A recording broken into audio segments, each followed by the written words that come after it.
Hello guys, good afternoon. Just flexing this bag nga akong gi-order. This is the second bag nga akong gi-order.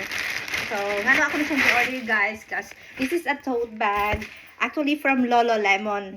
And then this is the large size of their tote, 18 liters. So, ako na siyang gipili guys kay daghang kag masulod aning essentials, especially kung moadto ka sa school. So, paigo kayo ang laptop ini ang other things nimo nga moadto kag school, at least one bag lang yun ang imuhang ma-carry.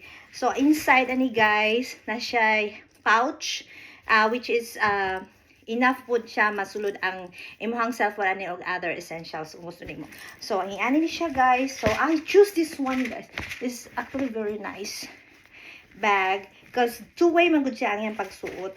So it could be ingani natural tote lang ang iyang pagsuot og ingani uni mo siya pagsuot ay namo siya iyahang sling nga pwede nimo siya i-connect sa isa para mahimo siyang other way of using it.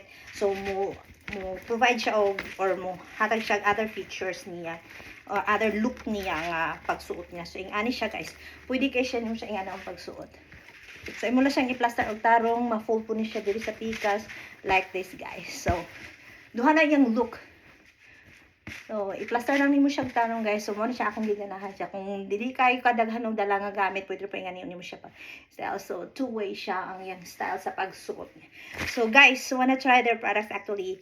Lululemon brand is a good quality brand. So, this is why guys, I like this. Kung gusto niyo mo palit, just try. Open their website. Bye! Thank you!